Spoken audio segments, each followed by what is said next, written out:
தினமும் வேலைக்கு போவதற்கு இங்கே ரயில் இருப்பது வசதி. வண்டியில் ஏறியதும் தூக்கம் கண்களை சுழற்றியது. நேற்று ராத்திரி தூங்க செல்வதற்கே லேட் ஆகிவிட்டது. காலையில் 5 மணிக்கு ட்ரெயின் ஏறி உட்கார்ந்திருந்தும் ஜன்னலோர இருக்கை ஆதலால் சில்லென்ற காற்று முகத்தில் வீச தூக்கம் வண்டி நின்றதும் சிறிது வெளிப்பு வந்தது. வண்டி கும்பகோணம் வந்திருந்தது என்று தான் சொல்ல வேண்டும். அங்கு சில நண்பர்கள் ஏறினார்கள். வண்டி ஆடுதுறை வந்தபோது லேசாக தூக்கம் கண்களை அசத்தியது. கண்களை மூடி தூங்கலாம் என்று நினைத்த போது கைபேசி ஒலித்தது. வீட்டிலிருந்து பேசினாள்.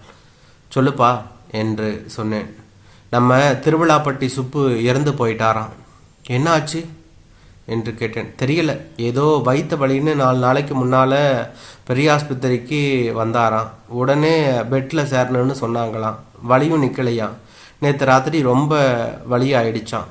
வெட்டி இழுத்துச்சான் ஒரு தடவை, அப்புறம் நின்றுடுச்சான். யார் தகவல் சொன்னா? கனகா அக்கா சொல்லி தான் அவரோட அண்ணன் பையன் சொன்னான் என்று சொன்னாள். எப்போ எடுக்கிறாங்களா?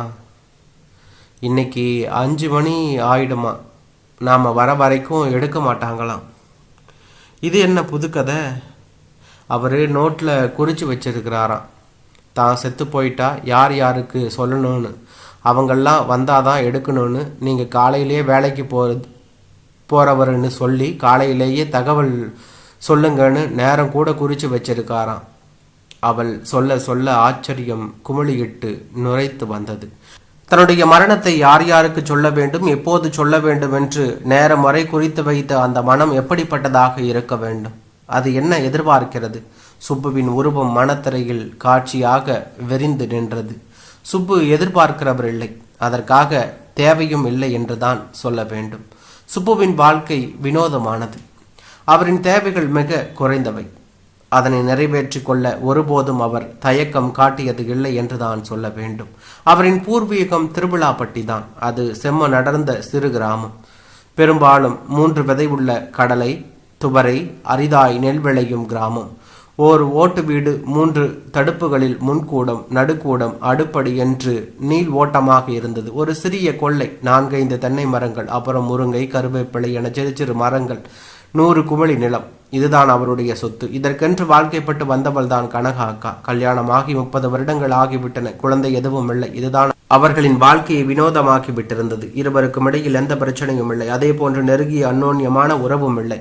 எப்போவாவது தான் கிராமத்து வீட்டில் இருப்பார்கள். இருக்கும்போது சமைப்பால் சாப்பிடுவார்கள். உட்கார்ந்து எதை ஏனும் பேசுவார்கள். தோசை கல்லில் விழுந்த நீர்த்துளிகளை போன்ற ஈரமற்ற பேச்சு அது. ஒருவேளை ஒரு குழந்தை எழுந்திருந்தால் அவர்களின் ஒட்டுதலற்ற வாழ்வினை ஒட்ட வைத்திருக்குமோ என்னவோ. கொள்ளையையும் நிலத்தையும் ஒத்திக்கு கொடுத்து விட்டார்கள் என்று தான் சொல்ல வேண்டும். சாப்பாட்டிற்கு நெல் அளந்து விட வேண்டும் என்கின்ற ஒப்பந்தம். வீட்டை பூட்டிவிட்டு கிளம்பி விடுவார்கள். ஆளுக்கு ஒரு பக்கம். நிறைய சொந்தங்கள் இருந்தார்கள். கனகா அக்கா ஒரு திசைக்கு போவார், சுப்பு ஒரு திசைக்கு பயணம் போவார் என்று தான் சொல்ல வேண்டும். எல்லோருக்கும் இவர்களை பிடிக்கும் என்று தான் சொல்ல வேண்டும். சாப்பாட்டு செலவுதானே தவிர வேறு தொல்லைகள் இவர்களால் எதுவும் உறவுகளுக்கு கிடையாது. ஒரு வீட்டுக்கு போவார் சுப்பு. அங்கே தங்குவார். அந்த வீட்டில் விசேஷம் என்றால் அது முடியும் வரை இருப்பார். அப்புறம் அந்த விசேஷத்துக்கு வருகின்ற உறவுகள் யாரேனும் பார்த்து, வாங்களே சுப்பு மாமா எங்க வீட்டுக்கு என்றால் போதும். அதற்கென காத்திருந்தது போல கிளம்பி விடுவார். இப்படியே ஒவ்வொரு உறவு வீட்டிலும் வார கணக்கில் மாத கணக்கில் தங்கு விடுவார். தினமும் ஒரே வேட்டி சட்டையை துவைத்து போட்டு காய வைத்து உடுத்தி கொள்வார். ஆனாலும் எப்போதும் பளிச்சென்று இருப்பார். சமயங்களில் பயண தேவை என்றால் அதிகபட்சம் 50 ரூபாய்க்கு மேல் கேட்க மாட்டார். இதுவே அதிகம் என்பார். சுப்புவிடம் ஒரு தனித்திறமை உண்டு. அதாவது எந்த நிகழ்வாக இருந்தாலும் அதன் முறைகள் அவருக்கு தலைகீழ் பாடம். எனவே தடுமாறாமல் இருக்க அவரை தான் யோசனை கேட்பார்கள். அது கல்யாண வீடாக இருந்தாலும் சரி, இளவு வீடாக இருந்தாலும் சரி, இம்மி பிசகாது முறைகளை சொல்வார். எனவே பல பிரச்சனைகள் அவரால் வராமல் இருப்பதால் உறவுகள் அவரிடம் ஒரு மரியாதையையும் பராமரித்து வந்தார்கள். அதுவும் செய்ய வேண்டிய முறைகளை அருகே இருந்து படிநிலை மாறாமல் மெதுவாகவும் நிதானமாகவும் சொல்லி செய்ய சொல்வார். எனவே புதிதாக உறவு சம்பந்தம் வைத்துக் கொள்பவர்கள் கூட திருப்தியாக மனநிறைவாக இருக்க சுப்புவின் உதவி தேவையாக இருந்தது. எனவே இதனை ஒருபோதும் தவற விடாமல் சரியாக பயன்படுத்தி கொண்டாலும் சுப்புவின் இன்னொரு திறமை என்று சொல்லலாம். சுப்புவிடம் அடிக்கடி நான் தொடர்பு வைப்பதற்கு ஒரு வலுவான காரணம் இருந்தது. அப்பா உயிரோடு இருக்கும்போது அடிக்கடி குலதெய்வ கோவிலுக்கு போவார் என்று தான் சொல்ல வேண்டும். நியாயப்படி பங்காளிகளோடு தான் குலதெய்வ கோவிலுக்கு வரணும். நானும் எல்லாரையும் கூப்பிட்டு பார்த்துட்டேன், வரமாட்டேங்கிறானுங்க. அதுக்காக என்னால் வராமல் இருக்க முடியுமா? என்ன பிரச்சனை இருந்தாலும் வருஷத்துக்கு ஒரு தடவையாவது வந்துட்டு போயிடணும். உன் காலத்திலேயும் இதை வச்சிக்க, கடைசி வரைக்கும் குடும்பம் நல்லா இருக்கும் சுப்பு மாமா சொல்வார் என்று தான் சொல்ல வேண்டும். உங்கள் அப்பா சொன்ன மாதிரி நீ ஒருத்தந்தான் வருஷம் தவறாமல் குலதெய்வ கோவிலுக்கு வரணும். உன்னோட பங்காளிங்க உணர்வாங்க, வருவாங்க. திருவிழாப்பட்டிக்கு அருகில் தான் மீனாட்சிபுரம். அங்கதான் குலதெய்வ கோவில் இருந்தது.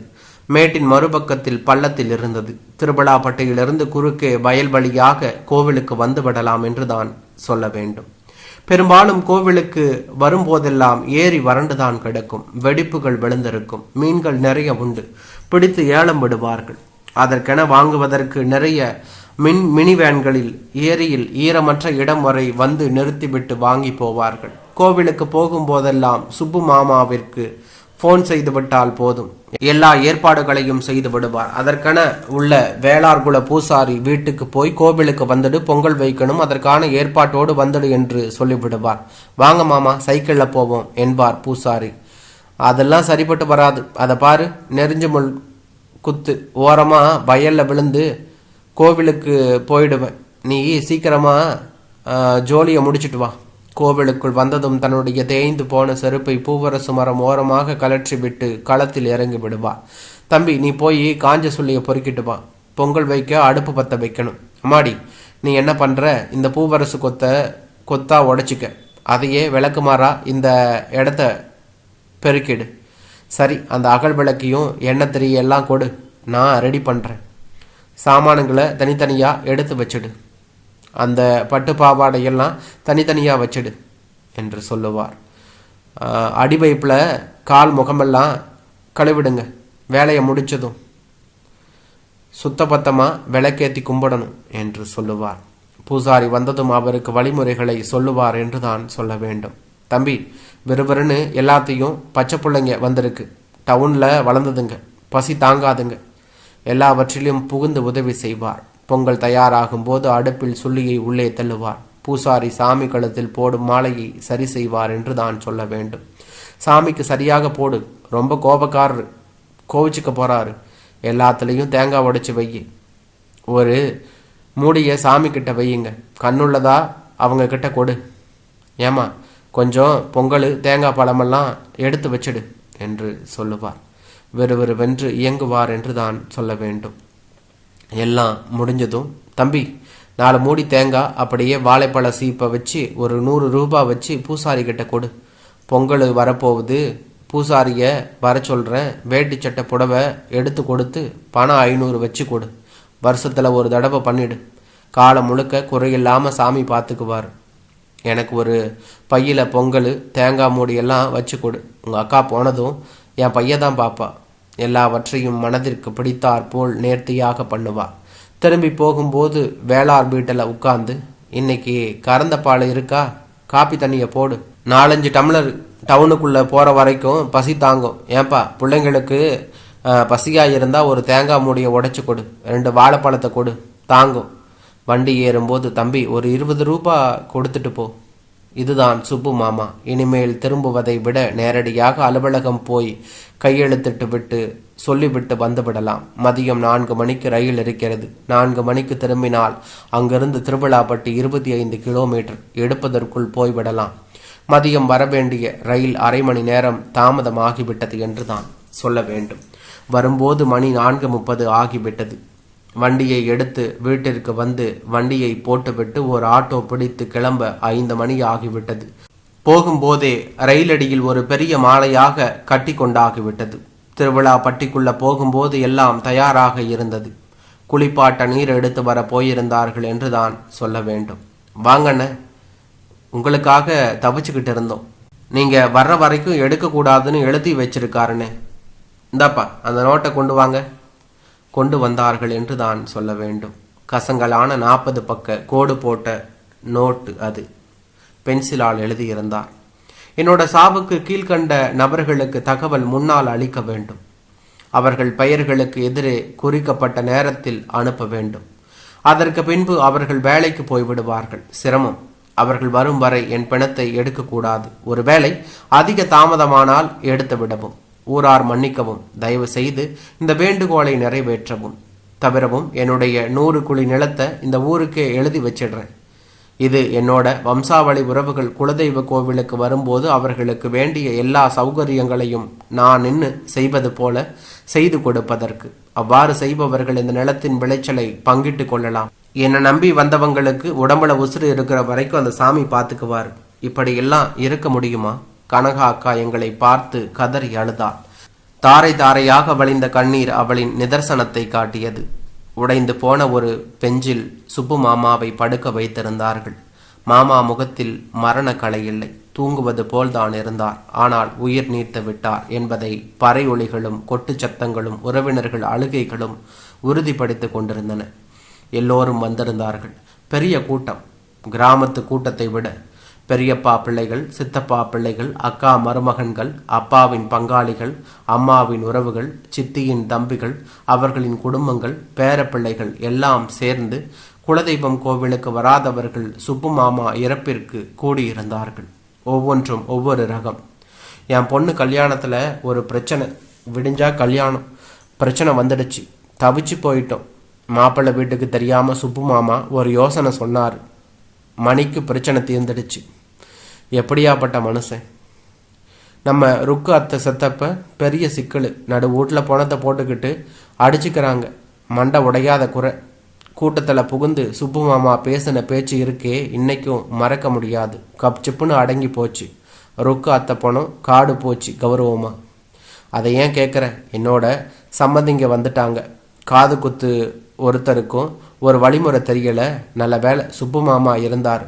என்ன குலதெய்வம்னார். முழிச்சாங்க. சரி, இந்த ஊர் தானே, எனக்கு தெரியும் இந்த ஊர் வழக்கம்னு மலமலன்னு ஊர் தலைவரை அழைச்சிக்கிட்டு வர சொல்லி ஒரு சேரை போட்டு உட்கார வச்சு செஞ்சாரு பாரு. இல்லாட்டி பெரிய ஊர் கலவரமாக இருக்கும். எத்தனையோ தடவை சொன்னார், நான் எல்லா ஏற்பாடும் செஞ்சு வச்சிடுறேன், நீ கையை வீசிட்டு வான்னு. கேட்கலையே. 40 வயசாகியும் பெண்ணை வச்சிருக்கேன். சுப்பு மாமா ஆளுக்காய் சுப்பு மாமா இல்லாமை குறித்து பேசி கொண்டிருந்தார்கள். எதிலும் ஒத்துப்போகாத எதிர்வாதம் பண்ணக்கூடிய, குறை பேசக்கூடிய, எகனைக்கு முகனையாக பேசக்கூடிய, இப்படி எல்லா முரண்பட்ட உறவுகளும் சுப்பு மாமாவின் கடைசி ஊர்வலத்தில் கூடியிருந்தார்கள். 6 மணிக்கு எடுக்க போனார்கள். பாடையில் ஏற்றியதும் அந்த கிராமத்து கூட்டமே ஒரு பெரும் குரலை எடுத்து ஒலித்தது. மனசு அதிர்ந்தது. கோடி கோடியா கொள்ளையடித்து செய்யும் காரியத்துக்கு சேரும் கூட்டம் இந்த கூட்டத்தோடு ஒப்புமையாகுமா என்று மனதுக்குள் தோன்றியது. பாடை முன்னோக்கி நகர பின்னால் ஏதோ சத்தம் கேட்டது என்று தான் சொல்ல வேண்டும். என்னது? நாங்களும் பாடை தூக்குவோம்னு பிரச்சனை என்று தான் சொல்ல வேண்டும்.